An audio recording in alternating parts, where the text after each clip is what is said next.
I definitely want you guys to see that. I'm so pumped up for your guys' episode to get the reaction on that one.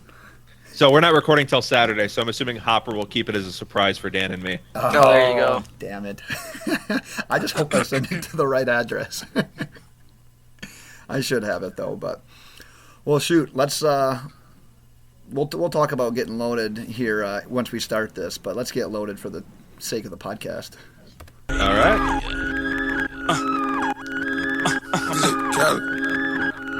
We the best music. Oh, this what we doing here? Another one. I might have to put on my jewelry for this one. Rave talk, oh, talking that rave talk.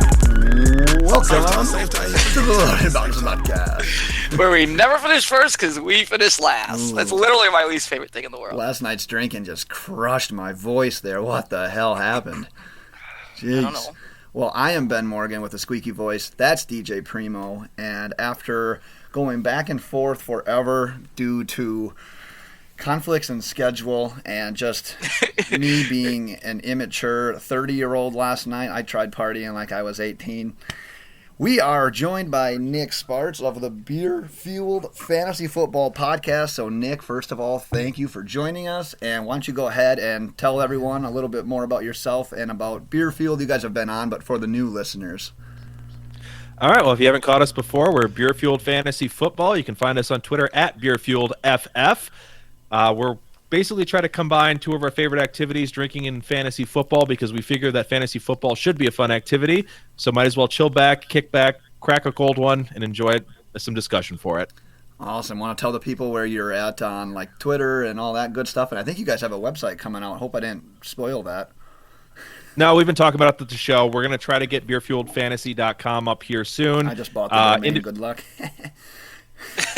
That would be impressive considering I already own it. And I'm at Nick Spartz on Twitter if you want to follow me individually, though I'm primarily run the show account, so you'll find me there most of the time. Nice. All right. Well, thank you once again for joining us. As I said, we've got Nick with us.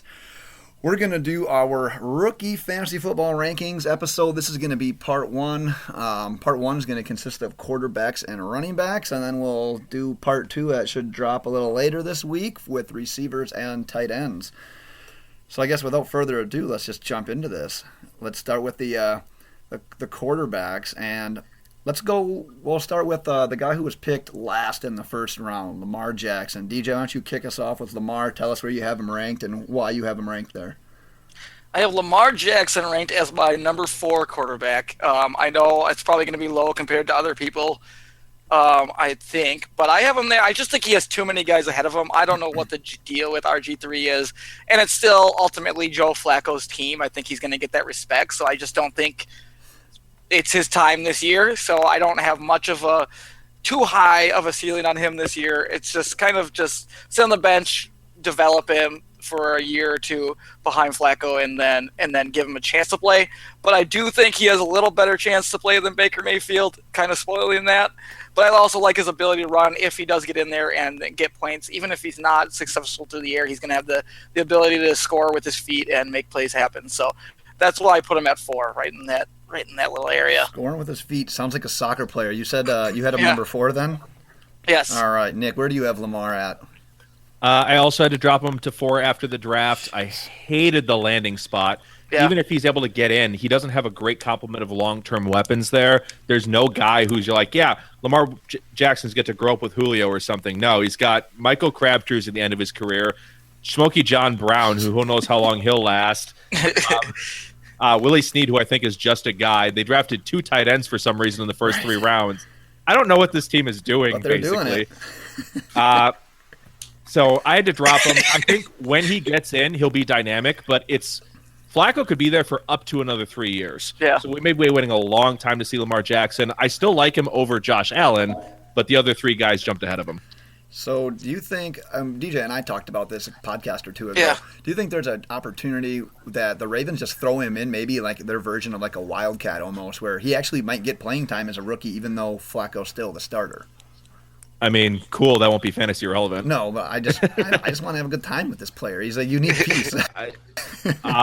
I kind of hope they do, or try to get him some experience, because obviously they didn't trade up into the first round for a guy who won't be their future. Right. But, oh man, this is just an ugly situation, and I'm starting to not trust John Harbaugh anymore. Well, I totally agree with everything you guys said. The fact that he's going to a team with aging playmakers, they're questionable of drafting 2 tight ends. We'll get to that in that next episode. But guess I'm the outlier here. I have him as my number 1 rookie quarterback. Wow.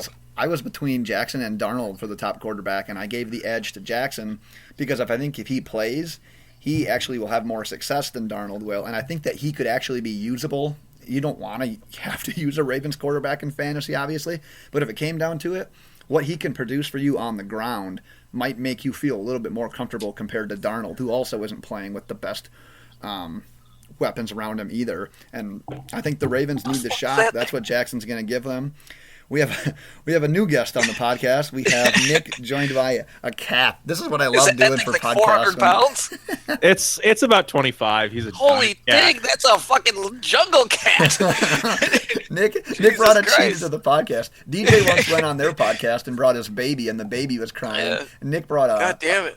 something from the safari. That's incredible. I have 3 pets, so all of them may make an appearance on the video chat here. All right, is Dan one of them? He'd be the 4th pet, but he's at work. Ah, shit. Oh, what a bitch.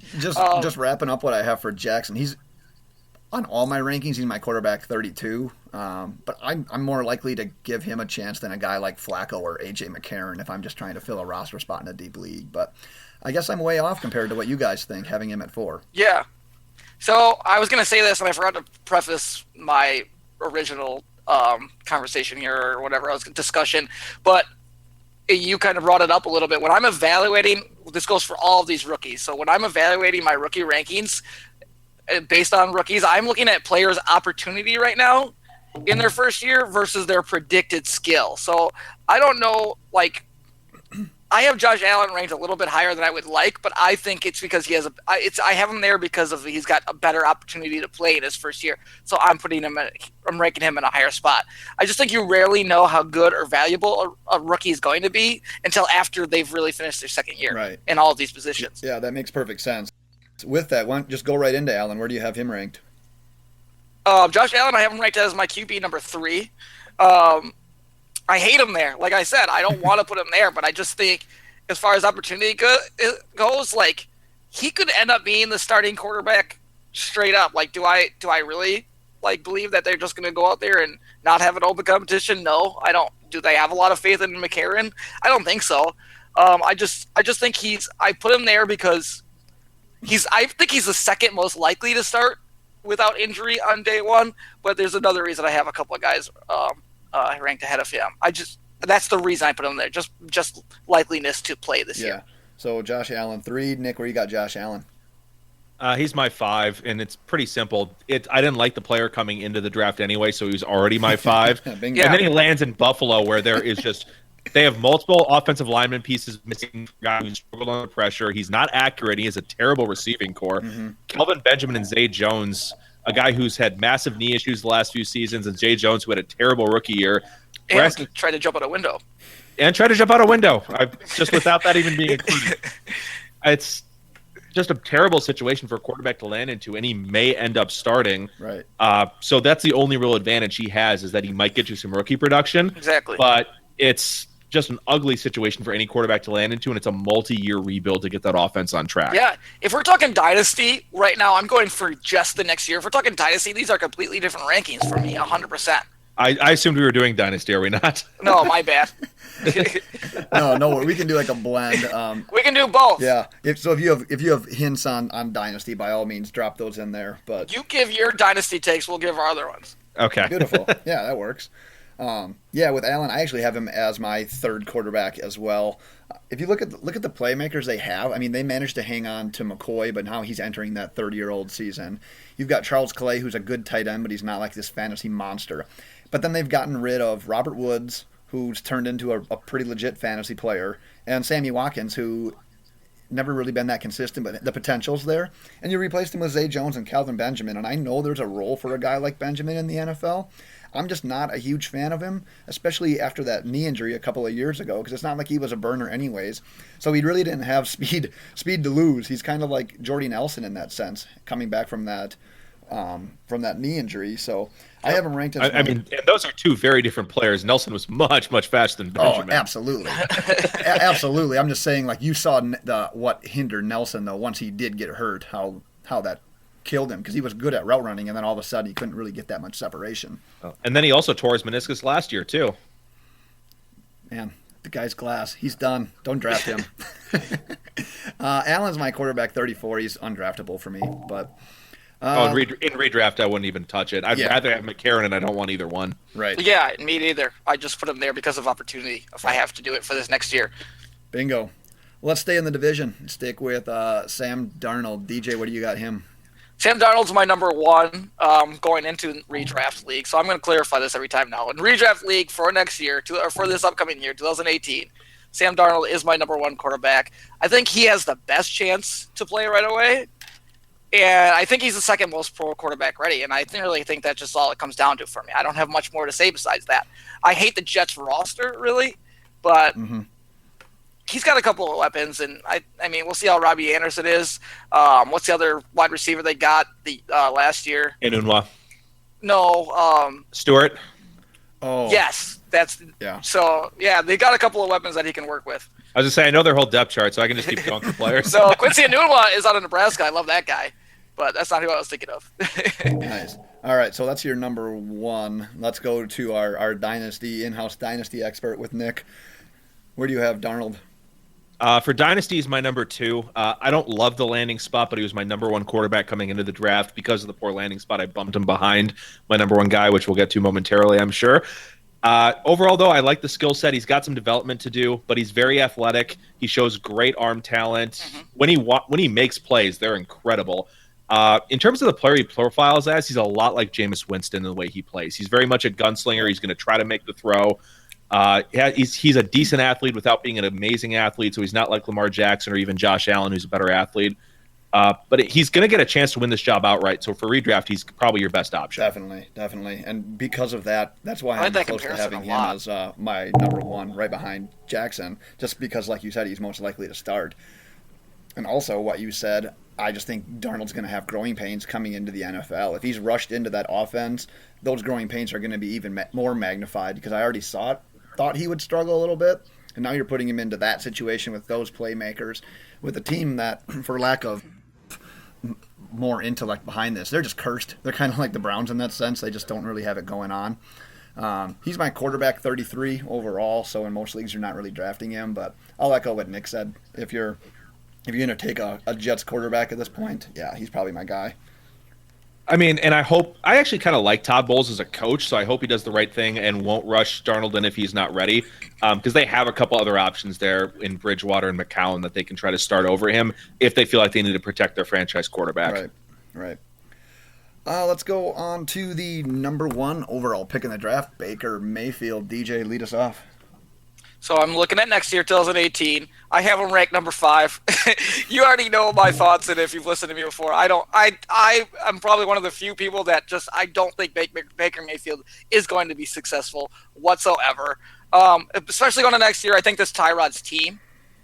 So I don't like, my mantra is not to predict injuries, which I'm going to kind of go against in the next guy we talk about, but fuck it. I like how you covered your bases there. It's not to predict injuries, so this is Tyrod's year. I think he's going to win I honestly believe the Browns could win up to 8 to 10 games. Honestly, I think they could actually make the playoffs, and I don't care. Fucking eat me alive. I'll say it all day. So I just don't think he plays, so I put him in last.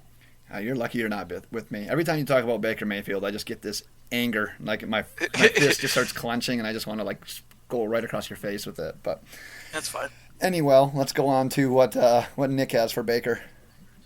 For Dynasties, easily my one. The landing spot is fantastic. As much as Cleveland's been a cursed franchise, I love what they're doing in there. They brought in a solid offensive line. Still need a left tackle, so that'll be a little bit of a growing pain for them. But 4 of the other 5 positions are solidified. They got him some great weapons. They're improving the defense, so they won't have to have him go out and win games. For redraft, not so much, because I do think this is Taylor's team. They're going to try to let Mayfield sit for a year if they can. And this team is good enough that they shouldn't have to pull Taylor out at any time. Right.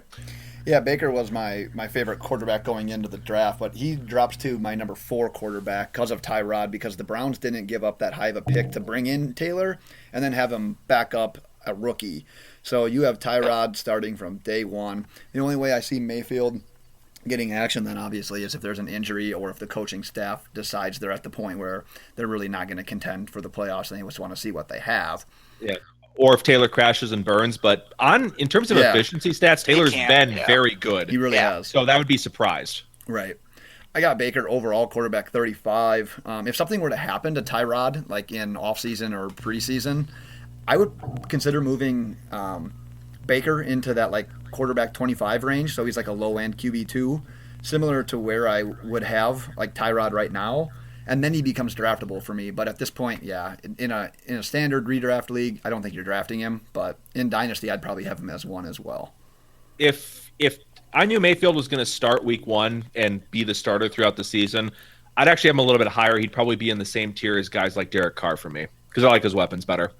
Wow, I do like his weapons. I just did an article for our blog. It was the top 5 teams that didn't make the playoffs last year that have the best chance of making it this year, and I put the Browns in at number 5. And it's funny because I posted to like Browns Facebook groups and stuff, and you can just tell how pissed off that fan base is because one guy literally commented like, "Nope, not this year." Dude, I just don't like. I gave my scouting report what I think, what I see out of Baker Mayfield. I just don't like him. I do want to say this year, I think Josh Gordon and Tyrod Taylor are going to be very successful together as long as Josh Gordon doesn't get caught smoking weed. But yeah, it's a big if. Well, I mean, I love the weapons there. Like I 100% agree with that. Love them. Yeah, at every single position, they're 3 deep at running back, they're 2 deep at tight end, and they're 4 deep at wide receiver now. Those weapons are awesome. They are. Yeah, amazing. Yeah, they literally have no excuse not to contend. Like, I mean, not right away, but like DJ said, 8 to 10 wins is like that should be the bar. Like that should be the lowest part of the bar. And in redraft, with those weapons paired with Tyrod's running ability, I think he should be higher than 25. You got him in your rankings. Well, the good thing is it's only May, so I got some time to listen to you and get your advice, and I can bump him up. That's what we're here for. Yeah. But what about all those best ball drafts that are happening now? I ain't got time for that.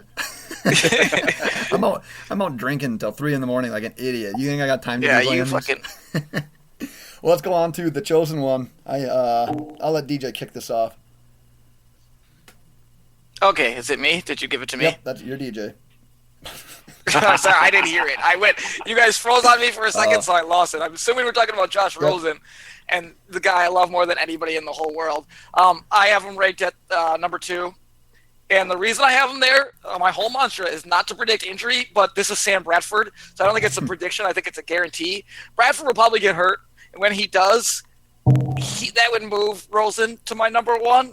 But as of now, since Bradford's technically there, he's my number 2. I just think he landed in a great situation. He has like great weapons around him. Like if you're going to want a young quarterback to have a couple of guys around him, you've got David Johnson that he's going to be playing with for a while. Larry Fitzgerald to kind of get him going right away as a guy he can rely on and is going to be like that trusty tight end that rookies usually have, along with developing with Christian Kirk. I think he's the most pro ready. I honestly believe he has the highest ceiling. I think he's the most Aaron Rodgers like I've seen for a long time.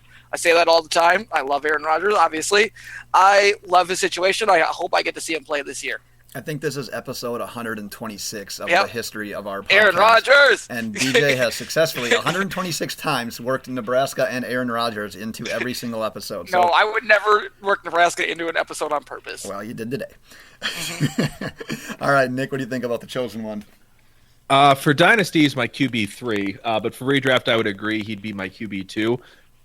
Bradford's injury history is well documented. He's got some degenerative knee issues.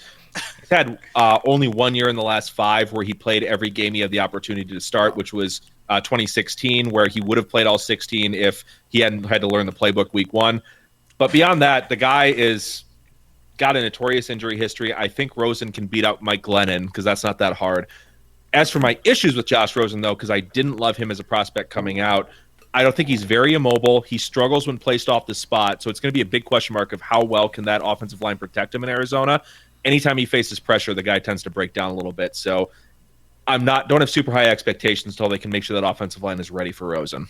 Yeah, of the big five, I guess when we're talking about rookie quarterbacks, I do have him at fifth. He was my second favorite quarterback, so I'm a little bit on the other end of the spectrum from Nick there. He was my second favorite quarterback going into the draft, but he's kind of like that Mayfield situation where you didn't pay Sam Bradford all this money to come and sit. So like DJ predicted, when Bradford gets hurt, Rosen then would bounce up because of those that are around him. I like his supporting cast a lot better than I like Darnold's and Jackson's. With the players that DJ mentioned, like that's just not a bad situation to fall into if Bradford were to get hurt. So I would maybe consider bumping him up. Right now he's my quarterback 36, but when Bradford gets hurt, I'm thinking like 22 to 25 range for a guy like Rosen. So yeah, so usable in super flex, but probably not in one QB. Yeah, absolutely. Who's got ghosts in their house? Is that you, Ben? I've got ghosts, yeah. Yeah, I fucking hear that. Do you have any other quarterbacks you want to hit on? Only other one that would be, I think, really worth mentioning in a redraft format would be Rudolph, just because Ben Roethlisberger loves to get hurt, so we probably see some Rudolph this year. Hold up. Can we talk about this shit? I fucking hate Ben Roethlisberger worse than any quarterback maybe in the history of football. This guy cannot just shut his goddamn mouth. He's like, I don't understand why they brought him in. It's because you're fucking threatening to – I just can't – I hate him. He threatens to retire every year, and now he's like, I'm going to play 3 to 5 more years because you brought in a quarterback who may replace me. This guy is like the ultimate, like, Real Housewives of the NFL. I should have said for the 126th consecutive episode, DJ's brought up Nebraska, Aaron Rodgers, and his hatred for Big Ben. I hate this guy. I do find it funny that he was I tweeted at him, told him how much I fucking hate him. What'd he say back? He didn't. He probably is going to block me because he blocks everybody. Oh, what a hater. He's like, what's that, Matthew Berry? That's got us blocked? I checked out of curiosity a couple of days ago. Matthew Berry still has us blocked. I'll fuck him up if he ever unblocks me. Nice. Well, yeah, I totally agree with Nick. He should probably be up a little bit higher because, like you said, Roethlisberger makes it almost like mandatory every year. I'm not playing all 16, or I'm going to have an injury that looks terrible, but I'm going to end up fighting back through it. And now the fact, but he'll miss 2. Yeah. It's a talk about a guy who would have weapons around him too. Oh man. My gosh, yeah, you're stepping into like the best offense on paper. Put it around, Jesus Christ. Right. Well, let's go to running back. I'm guessing everyone's consensus number 1 is Saquon, so I think we'll just start there. So, DJ, why don't you go ahead and talk a little bit about Barkley? I mean, what is there to say? He's just the most skilled running back, and they're going to revolve that offense, I think, around him. Between him and Odell, it's just going to be get the ball to those two, Eli, and don't fuck up. That's all it's going to be, right? I really think that's all it comes down to. The Wednesday Saquon meeting. Is just, hey, give the ball to Saquon and OBJ and don't fuck up. He can't just do it on the ground. He's such a matchup nightmare in the passing game as well. He's like the ultimate guy. I 100% number 1. If you don't have him there, suck my dick. Wow, aggressive. Nick, do you have him at number 1? I hope you do. I absolutely have him at number 1. Saquon Barkley is just the best player I've ever evaluated. Yeah. Just straight up. Unbelievable talent. He should not be that fast for how tall he is. Mm-hmm. Or just how big he is in general. Lands on a team that just invested in the offensive line, both with bringing in Solder and Will Hernandez. So it should be a better offensive team. Multiple weapons so that they can't stack the box against him. They're going to try to turn this into a more conservative offense where they try to run the ball more or get the pass options in the short range going with Shepard, Ingram, and Barkley. Odell will be there to keep safeties honest. This should be a really good offense on paper unless they find some way to fuck this up. Yeah, you guys literally said everything I said, so instead of repeating that all, I'm just going to say, yep, what you guys said. But I currently have him overall as my running back 15. I have him sandwiched between Devontae Freeman and Joe Mixon. So the question I wanted to ask both of you in regards to Barkley, let's say in a half PPR league, Barkley and Christian McCaffrey are on the board. Which one are you taking? Barkley. All right. I've got McCaffrey at running back 13, so it's close for me. You guys are like on the same page here. You got the same quarterback ranking thing going on. You guys just both yell out Barkley, and I'm just kind of over here by myself. I'll contemplate taking Barkley at like number 5 if I'm like, I'll fucking take him as soon as possible. Jeez, you're crazy. Not scared to take a rookie running back like that with Leonard Fournette and Kareem Hunt and guys like that out there. Saquon's going to be that easily. I'm not that high, but I would take him in the late first or early second round. DJ is Oh always God, high. I'll easily take him in the first. Well, it does seem like every year now that a rookie running back finds his way to like Tomorrow. as a top running Yeah. back, basically in fantasy and just in total yards. Like he was just Jordan Oh. Howard, Zeke Elliott, Kareem Hunt, 3 last Kamara, year. Fournette, like all these guys, and he's probably just the next one to add to that list. You know, Oh, and I would take Barkley over Kamara easily because he's going to get 150 more touches. he's going to get a million touches compared to Kamara, isn't he? Yeah. Yeah. Yep. Let's go on to a guy who fell in the draft. Darius Geis landed with the Redskins. DJ, where do you got Darius? Again, I'm probably the lowest person I've ever heard on guys, but based off of just pure opportunity, I have him ranked at 1, 2, 3, 4. He's going to get a lot of carries. He's going to get the ball a lot. I just think that the Washington R-words are a mess. So I just don't like their whole entire situation. I don't like the whole organization. And then combined with just what we've heard about him, maybe it's true, maybe it's not. We'll see how it goes, but I just think everything may end up blowing up in everyone's faces there in Washington. I'm not high on him, so I'm going to put him all the way down at 4, where I think a lot of people have him at 2 or 3.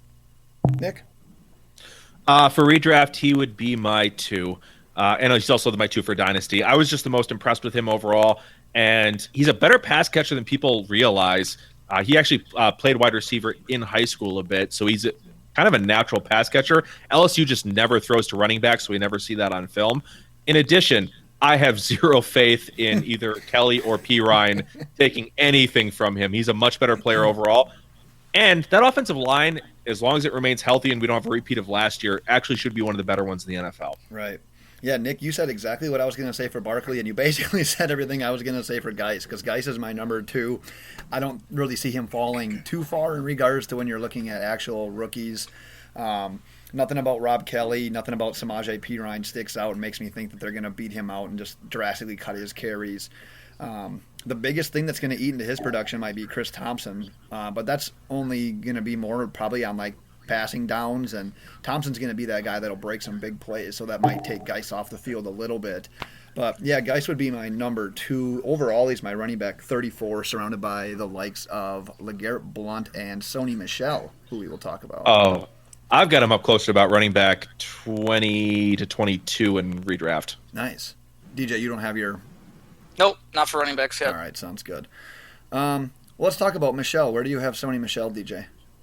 I have Sony Michel at number 2, and the reason I have him there in redraft leagues is I'm going to take this argument. So everybody's argument for Sony Michel not being in like a good landing spot is that it's Belichick. It's like he doesn't use running backs a lot. He uses a bunch of different running backs throughout the season. I'm going to go ahead and take that, and I'm going to twist it the other way, is that Belichick does not value running backs at all. And if he doesn't think he's going to use Sony Michel a ton, why would he draft a guy in the first round at running back? They're going to use him, and I think they're going to use him a lot. That's my argument. Just the way that Belichick looks at running backs in general tells me that he really likes Sony Michel and where he's going to fit in this offense. And it's not like they're going to try to save him with Tom Brady there. Like right. it's Super Bowl or bust every year for these guys. They're going to use him. Sony Michel, I love him in this offense and at this place. So he's your 2? He's my 2. Nick, where do you have Michel? So in Dynasty, he's my running back 6. And I'm not nearly as high on him in redraft either, because I think he's probably capped at about 200 to 210 touches, because he's brought in to literally be Deion Lewis. That's all they want from him. James White and Rex Burkhead are still going to be the primary pass-catching backs. Burkhead probably gets a lot of the short down work along with Jeremy Hill. I think Gillisley gets cut, so I think we'll only be down to 4 bodies to take care of down there. But it's just going to be an absolute mess with them there, and you're going to have a lot of frustrating weeks. And as I said, I think he's capped at about 210 touches. So in redraft, he's probably my running back 5 or 6 for redraft purposes. Yes, we knew that we'd have another visitor to the podcast. Thurry BFF on the show. Yeah, we're just adding more Beerfield guys, whether they have 2 legs or 4 legs. We're all are welcome. There's the animal. Nice. My issue with Michel is sort of kind of the combination of what you guys said. New England spreads the ball out. That's just what they do. And like you said, they brought him in to replace Lewis, and that's what he will do.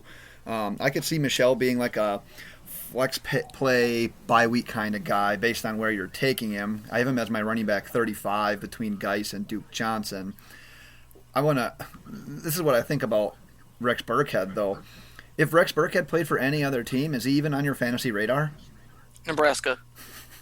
There's DJ's input. Thank you for that. But do you guys ever feel that way about Burkhead? I mean, he was in Cincinnati, and when you would look at it for fantasy rankings, he wouldn't even be a guy that you'd be considering. And now all of a sudden he goes to New England. Like DJ said, Belichick doesn't care who the running back is. As long as the guy he can trust and get the job done, he'll put him in there and he'll produce just because of the system.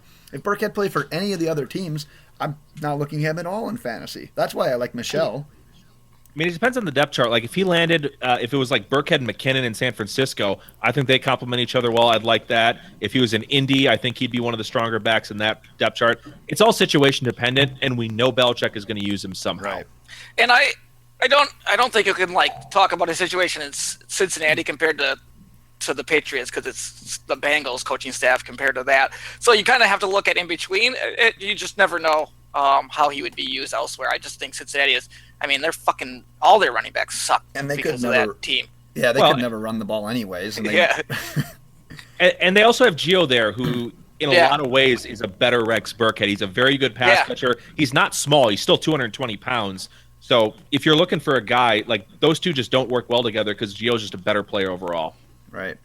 Let's go to a guy who got picked in the NFL draft a lot higher than we thought he was going to. Rashad Penny went to the Seattle Seahawks in the first round. DJ, where do you got Penny? Hold on, let me count here. Not that high on him, apparently. No, I didn't put numbers next to him. I have him at 8, I believe. 1, 2, 3, 4, 5, 6, 7, 8. I have him at 8. I just don't like Seattle's situation. I'm looking at opportunity. I'm looking at opportunity. He is going to be their main back. I just don't think any running back is going to be successful in Seattle at this point, and especially not a rookie here. I just think he fell into a terrible situation. Got drafted way too high and fell into a terrible situation. I just don't like this fit at all. I put him down there just because I had to throw him somewhere. What do you think about that, Nick? Well, in Dynasty, he's my RB7, so I don't love Rashad Penny. He's got a lot of holes in his game. Worst pass blocker I've ever seen at a running back position. And on top of it, there's some question marks about him being a pass catcher. The Seahawks defense is probably going to be a bit of a mess this year, so they might be playing from behind and need to pass the ball a lot. So it's going to be some question marks there, and on top of the bad offensive line. That being said, in his defense from a redraft standpoint, he's got Brian Schottenheimer as his offensive coordinator, which every single year has a bell cow back that gets over 250 touches. So Penny should get some work, and as a redraft situation, he's probably my running back 4, behind only Barkley, Geis, and Ronald Jones. Nice. I also have him at 4. I think Penny's the prime example of a guy who gets bumped up in fantasy draft based on where he was drafted. And DJ, I get your point as like a player and you're going into a weird situation on a team that hasn't really been all that great at run blocking since Marshawn Lynch left. Yeah, it kind of sucks for that. But someone's got to get carries. They're going to give the ball to someone. So for fantasy I think that's purposes, a terrible way to look at things, though. But for fantasy purposes, that's why it's an okay situation for him. And why he'll get bumped up. I mean, even if it's bad volume, volume still wins. Yep. Volume is the word of the day. I mean, no, I don't agree. I mean, I don't agree that. Yeah, there's examples of those situations. Like Jeremy Hill in the year after his big fantasy, he still got all those opportunities with garbage. So I agree that there's a mix that you got to play into it. But like Nick said, at the end of the day, I mean, you still want a guy that's going to be on the field compared to a guy who might be a little bit better, but like a New England running back, I mean, what are you going to do? Like, would you rather have Rex Burkhead or Rashad Penny? I'm taking Penny. I take Rex Burkhead. That's why 100%. That's why you're always finishing right behind me in our fantasy leagues that we're in together. Yeah, so definitely. Thanks for that.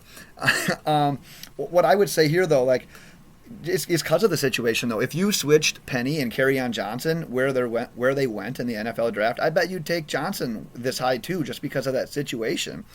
So I have Penny at 38 right now, right around like Burkhead, Bilal Powell, those kind of guys. But I'd probably end up taking Penny ahead of both of those just because of the fact that volume. It goes back to what Nick says. It's volume for me. And I promise you, if you got him ranked there, you're not going to own him in a single league this year. Nope. Oh, and me? That's fine with me. At 38, yeah, you're not going to own him anywhere. Nope. I promise you I won't own him in any league either. Well, let's go on to Nick Chubb. DJ, where do you got Chubb? I have him at 9. I don't know what to Wait, think. at 9? Yeah. So who's the special back who stuck in front of him? Yeah. The special back that I stuck in front of Because there's an obvious top 8 tier. Who's the one who snuck in? Rashad Penny was at 8. Are you talking about Who jumped into the top 8 for running backs of rookies that isn't normally there? that isn't normally there? I think I know who it is. Is it John Kelly? No, I don't have John Kelly. Oh, I know. Yeah. We'll get to it. Wilkins? DJ's going to make you wait. He's going to hold the suspense. What a guy. No, I know what you're talking about, and I have him there, but we'll get to it. All right, go ahead with your Chubb hate. But I have him at 9. I just don't. I love Carlos Hyde, so I don't see a lot of opportunity here. So between Carlos Hyde and Duke Johnson, I don't see where he's really going to fit in year one. That's basically it. Again, it's opportunity.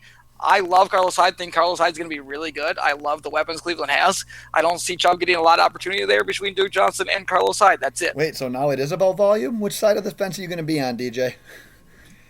That's what I'm saying. He won't get opportunity. I know, and Rashad Penny will. It's volume.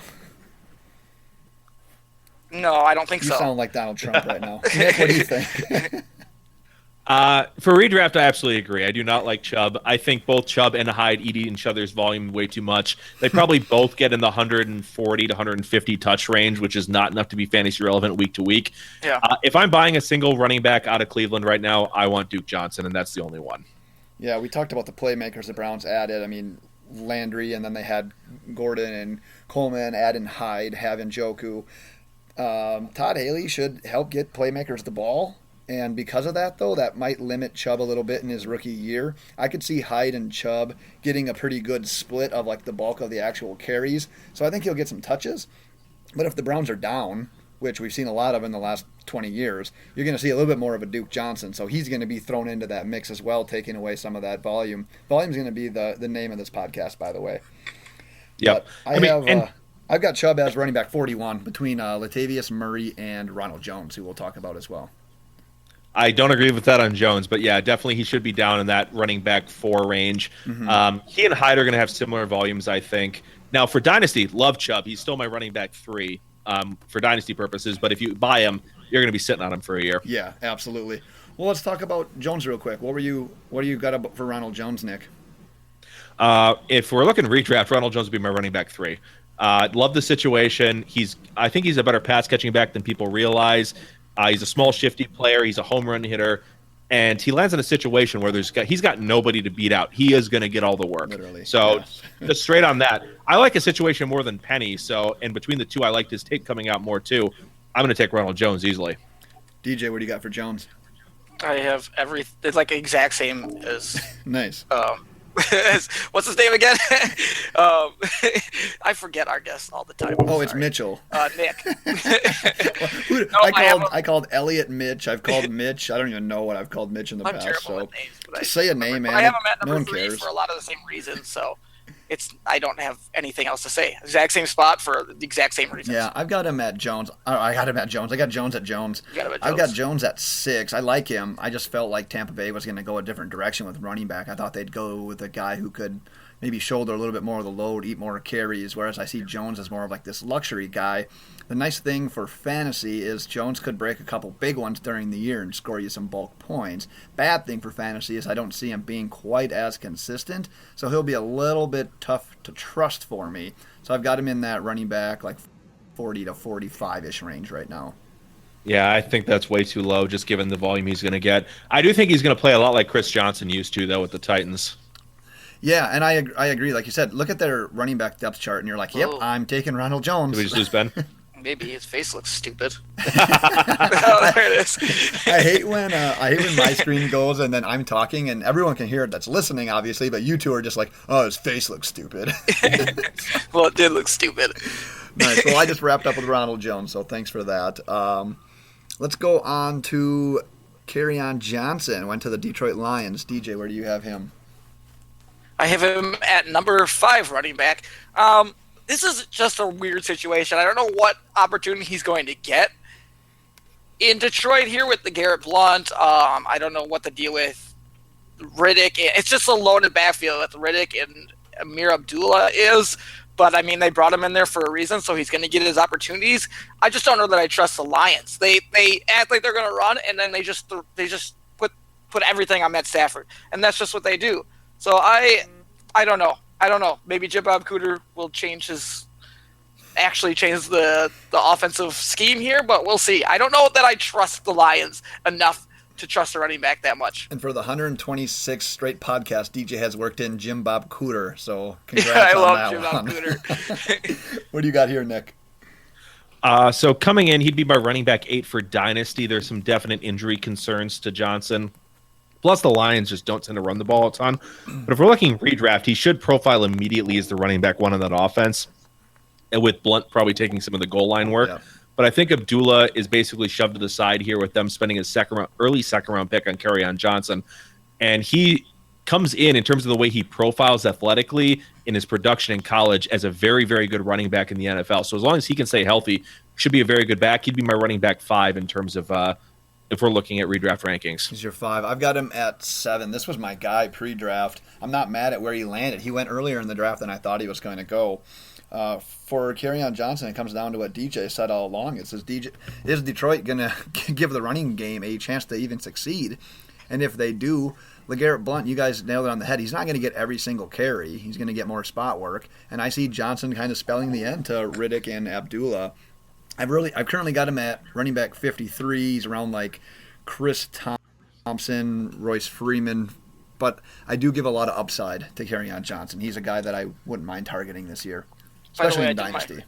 I did my math wrong. I only have 8 running backs ranked. So Chubb was 8 and Rashad Penny was 7. I'm an idiot. That makes more sense. I was looking at the list like there's 8 main running backs. Who do you have that jump Chubb? Nice. Math's hard. It's a Sunday, so fuck it. Yeah. Let's go. I'm 4 beers in. I'm still doing math. Yeah, man. Step your game up, DJ. I threw up like 7 hours ago, man. Get together. Yeah, that's because you're an idiot. God damn it with those fucking ghosts you have going on there. Dude, I don't know what you're talking about with these ghosts. Do you hear that, Nick? No? Is it my mic? I don't know. I just hear like pong, like in the back. I don't think you can hear it. So you're under the belief that the noise that Ghost makes is pong? Oh yeah, they're banging on your pipes up there. Oh yeah. Trying to play it. Let's go on to Royce Freeman. DJ, where do you have Freeman? He is my running back number 6. I don't think the number one, the issue here is he doesn't have wings on his uniform. Yes, true. So he didn't end up with one of those birds. So I think that kind of takes his value down. But he needed to be a falcon or an eagle, man, or a Seahawk or something. Yeah, he needed to be an eagle or a Seahawk in order to look better. So I think that brings him down a little bit. If he would have landed at Seattle, he probably would have been at my number 3, just because he would have got those wings on his arms. Yep. But as far as opportunity goes, we'll see. I don't know what to think. This is another just situation. I hate ranking running backs before rookie running backs before the season, because I don't know what the fuck kind of opportunity he's going to get. I just don't know. So I'm just throwing them out there based on what the opportunity I think he's going to get. And to me, he falls in between Kerryon Johnson and Rashad Penny. I don't have a lot of insight for you on this. I need to see the guy play in the NFL and how he before I can actually tell you what I think. Well, that doesn't do much for pre-fantasy. I know, but it's like the truth. It's just a fact. I'm probably not drafting him. So I'm just going to throw him in here where I think he's going to fall in between. Breaking news, we have one new visitor to the podcast. Now we have a dog on Nick's lap. I like dogs. How big is your house? Where do you keep all these things? It's decent size. Do you live with... I gotta hide Dan here and a bunch of 3 pets too, so. Jesus. It's amazing. What are your thoughts on Royce Freeman? Is he in your basement too? I have to check, but I don't think he's here. Royce Freeman is my running back 6 if we're looking at redraft, and that is a big part of. I just don't trust John Elway to put a system in here with 3 backs, because I actually still like D'Angelo Henderson. Devontae Booker's still there, so Freeman's touches might be limited to around 240, 250. If he could get up to 300, I'd jump him a lot, but that offensive line is still going to be a bit of a problem. Yeah. For Dynasty, though, he's my running back 4. I love him more for Dynasty because that team should start to up over time. And we have a dancing Dan behind me right now, which is fun. This is great. This should be a video podcast. It'd be pretty solid today. I was low on Freeman going into to the NFL draft. I think he has a ton of miles on him. I'm just not a huge fan of his game. I feel like he should break more tackles than what he does. And he never really seems to try to make the last guy miss. He has that Eddie Lacy attitude, like, oh, I'm just going to run him over. And he doesn't do it all the time, and he gets tripped up. But I do kind of like where he landed for fantasy purposes. I see the Broncos being better on offense with Keenum if he can come even close to kind of like how he performed last year. I do still think there's a plan for Devontae Booker. I was a huge fan of Booker coming into the draft. He just hasn't done a ton for me right now to make me think that he'll dominate a workload. So I'm not terribly low on Freeman. It's probably one of the better situations I think he could fall in. So he's my number 8 on rookie running backs right now. I have him total at running back 54.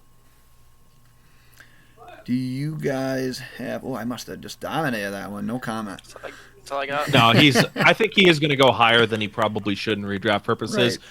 Right. Just because I think people are going to look at the landing spot, think Freeman's going to win this. I think it's going to take him some time. Probably by mid-season he'll win that job, right. But early on I expect a very heavy split workload. Yeah, absolutely. One last guy I've got on my list is John Kelly, so we'll talk about him and then we'll see if you guys have anyone else. DJ, did you have Kelly ranked at all or no? I do not. So he must be your number 9 guy. He would be my number 9, but I still just don't think he's going to see the field ever. Nick, what do you... Oh, do you a little bit. Oh, way to limp in with that. Thanks. Nick, do you have anything for John Kelly? He fell real hard after that draft. Yeah. For Dynasty, he is now my running back 12. He was my running back 7 going in. He lands behind Gurley, where he's now going to be one of the 2 premier handcuffs that came out of this draft, the other one being Chase Edmonds, landing in Arizona behind David Johnson. I think he probably sees 100 to 120 touches because he'll take over as the kind of secondary pass-catching back, and I think they're going to try to get Gurley back down to 300 touches this season, but it's not going to be fantasy relevant. I love John Kelly going into the NFL draft. I didn't like his landing spot right away, and then DJ and I did our NFL recap podcast, NFL draft recap podcast, and he kind of talked me into being fine with it. So I thought maybe you'd have a little bit, DJ. But there's really not much behind Gurley. So if he gets hurt, Kelly's the ultimate handcuff. So once again, Nick, you hit it right on the head where I was going to go with that. I think he is that ultimate handcuff. DJ, you kind of talked about that's maybe why it's not a bad situation for the Rams in general. If you look at it outside of fantasy purposes, like, yeah, this guy can carry the load. He can be a featured running back at some point. Maybe not right away, but I feel like they're going to end up having a plan with him. And I like what Nick said about trying to lower his touches, and I think that's where Kelly comes in. So obviously I'm not jumping on my shoes trying to draft him. I have him at running back 65, so he's borderline not even getting drafted. But if you have Gurley, I love him as a handcuff, and if he doesn't get drafted, keep an eye on him, like free agent wire, or even try to get him just to steal someone else's handcuff if you're already loaded at the position. That's what I like about him. Yeah, kind of piggybacking off of what you said, back to my previous point on him, is the way we grab handcuffs. The way we grab handcuffs in fantasy football, I feel like that's exactly what Vin McVay and the Rams are doing. They were getting their handcuff for Todd Gurley. Right. If he goes down, then they have a guy who they think can come in and basically do the exact same things that he can do. So they got their own personal NFL handcuff for Todd Gurley. Yep. And it's on a 6-round pick, so it's going to be a dirt cheap rookie deal for 4 years. For sure. Correct. Yep, that's huge. Nick, did you have anyone else running back wise you want to talk about? The only other one I would want to highlight would be either Nyheim Hines or Jordan Wilkins going to the Colts, which is kind of an open depth chart. Yeah. Either one of the two of those could possibly win that job. My money is personally on Wilkins because he profiles more as a 3-down back, whereas Hines is more of a returner and kind of more offensive weapon type with his burning speed. Yeah, this is kind of an interesting situation in general there. Obviously, they finally got rid of Frank Gore. And then they have Marlon Mack, who made a play here and there, but nothing solid. So, yeah, it is kind of a big question mark. And there was talks before the draft about if Barkley would be there, would that have been their pick if he would have been on the board? So, yeah, I don't really think that they were super happy with that position in general. So, yeah, there is opportunity there.